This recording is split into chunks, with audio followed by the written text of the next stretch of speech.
Okay, I'm going to show you how to set up a session in Pro Tools. Let's start by starting a new session. So we're going to go to our dock. It's either going to be here or on the bottom of your screen, depending on your computer setup. I'm going to look for Pro Tools. There's the little icon right there, Pro Tools. Let's click on that.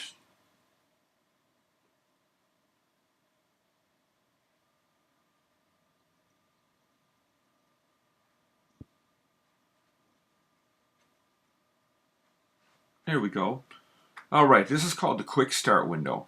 Now, if it happens to open up and look a little something like this, you can always go to this little triangle here, drop it down to see all of our session parameters. That's kind of important because whatever we set right now will be the parameters for the life of this session.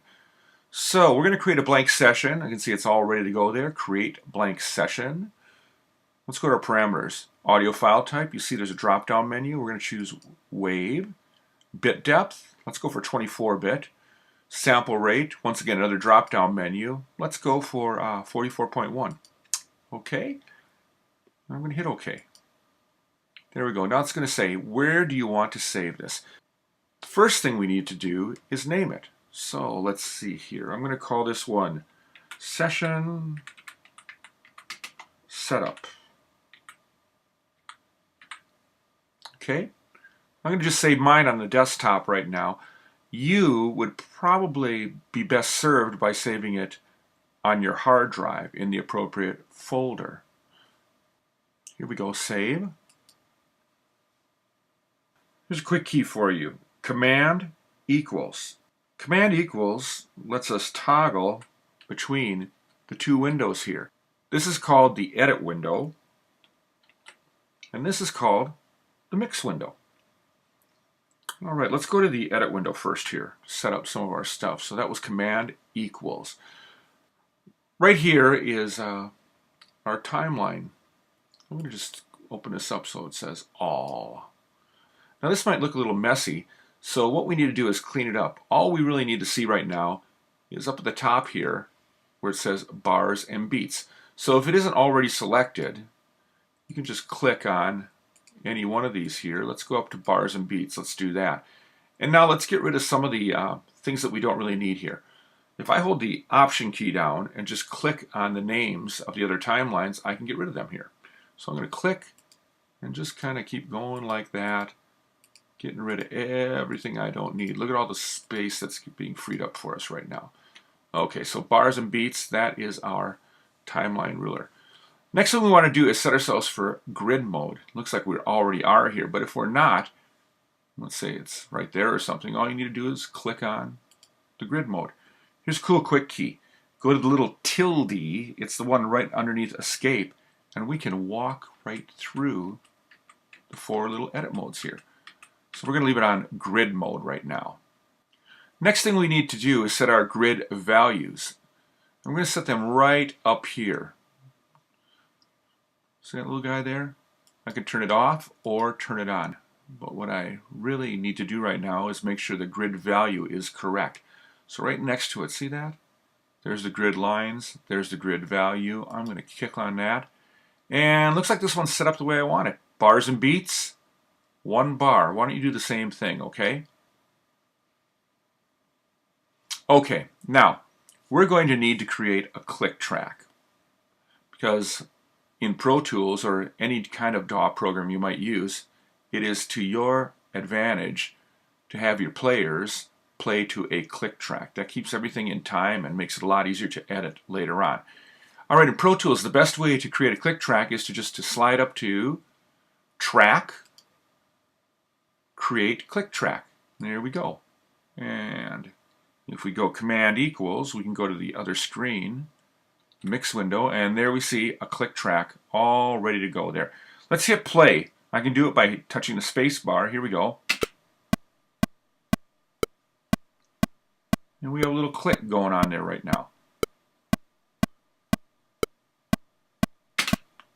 Now that might drive you a little bit crazy, so what we're going to do here is we're going to go touch the little insert here.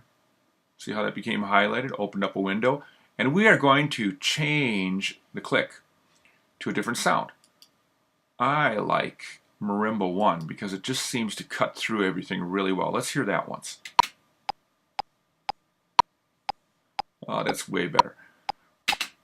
Right now the accented and unaccented beats are off in volume, so let's set them to the same volume. We're going to hold Option and click right on this little fader here. Same with the other one. Option, click. Now if we listen to it, they are the same volume. Cool. Now we might want to change the speed of the song, or what we call the BPM. Let's do that. We're going to give you a new quick key command. This one is Command Numeric 1. And what that does is it opens up the transport window. Let's say your transport window looks something like this when you open it up. Not much to work with there. So the way that we configure it is by going to the little down arrow here. I'm going to go All, and I'm going to go Expanded Transport. Now I see all the controls that I need to see on this. Okay. This little guy is called the Conductor. We generally use him if we're changing the BPM midway through the song, you know, speeding up or slowing down, changing the meter, etc., etc. So we're going to shut him off for a second here because all we need to do is just set it to a strict tempo. Right now we're at 120. Let's take it down to 100. I'm going to hit return. Let's play it again, Sam. And as you can hear, it's a little bit slower now. Might be a little easier to program our MIDI that way. Hey, anytime you want to close something up, there's usually a little red dot. There we go. We can close that up and make it a little cleaner on our screen here. Okay, one more thing here before we move on. You may find yourself to be a wee bit rhythmically challenged, but do not worry, we can fix that.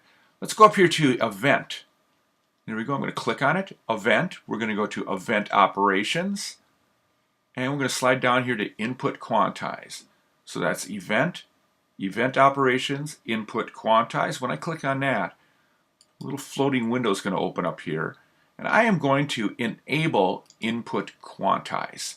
What this will do is, as we are playing, it will take our rhythmically challenged abilities and actually fix it for us. Not unlike what they do with Miley Cyrus.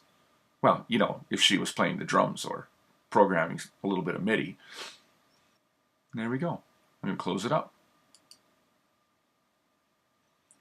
That's about it for this one.